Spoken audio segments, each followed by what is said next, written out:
Bonjour à tous. Je voudrais déjà remercier Jérôme Marty et l'UFML en général de pouvoir me permettre de m'exprimer au nom de toute ma profession, qu'on entend trop peu souvent, sauf pour leur casser du sucre sur le dos.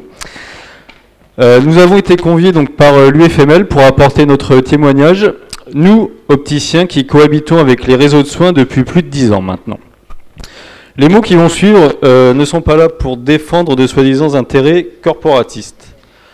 Nous venons simplement évoquer l'expérience de notre quotidien avec ces réseaux.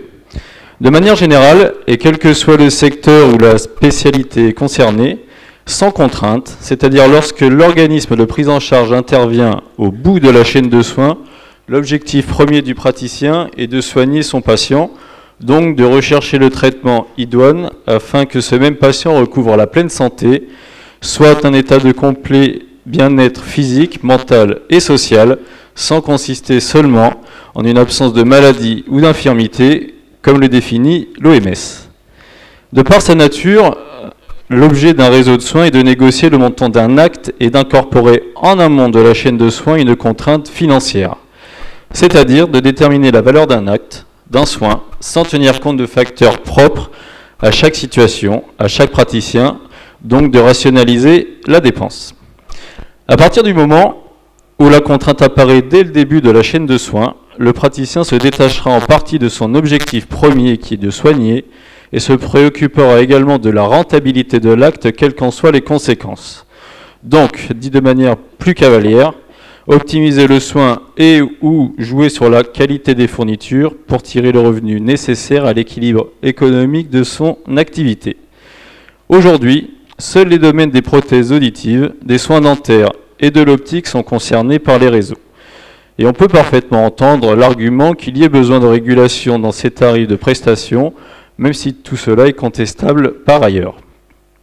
Mais quid de la prise en charge demain de certains soins de ville courants, après-demain du traitement des cancers? Prenons l'exemple de notre profession et soyons pragmatiques.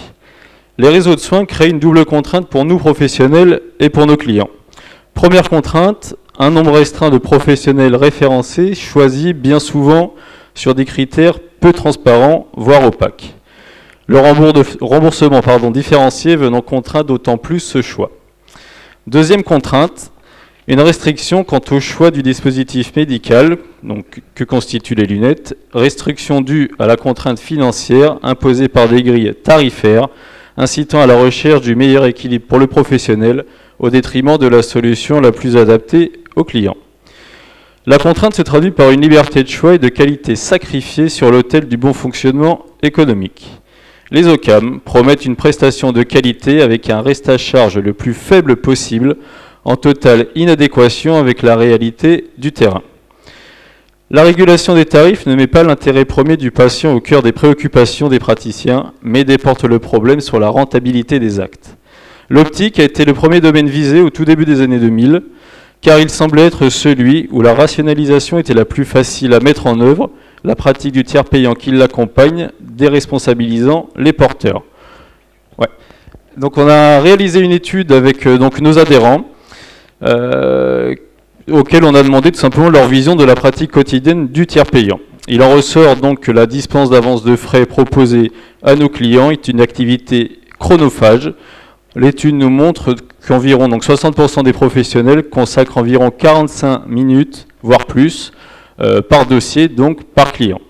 Par ailleurs, les délais de paiement moyennement constatés par 75% de ces professionnels nous montrent que nous sommes donc rémunérés entre 1 et 3 mois, ce qui fragilise d'autant plus la trésorerie de nos entreprises vis-à-vis de nos créanciers. La consommation de soins, expression étrange s'il en est, n'est pas une consommation comme les autres. La santé est un pilier essentiel pour l'équilibre d'une société. Toucher à la santé, c'est toucher au fondement même du bien commun. Je terminerai juste là-dessus. Il est de bon ton également de mettre en avant l'augmentation du renoncement aux soins. On remarquera d'ailleurs que ce renoncement n'a jamais été aussi fort depuis l'apparition des réseaux. Pourtant, il est possible de s'équiper dans un magasin d'optique lunetterie pour un montant de 29 €, monture et verre compris. Le renoncement aux soins pour des raisons financières semble exister, ce refus étant plus motivé par la volonté d'acquérir un équipement haut de gamme et à haute valeur technologique pour un prix low cost, à contrario de ce que l'on peut entendre par les médias parfois trop souvent.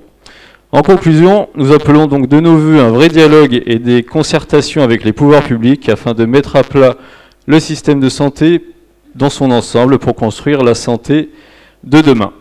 Merci beaucoup.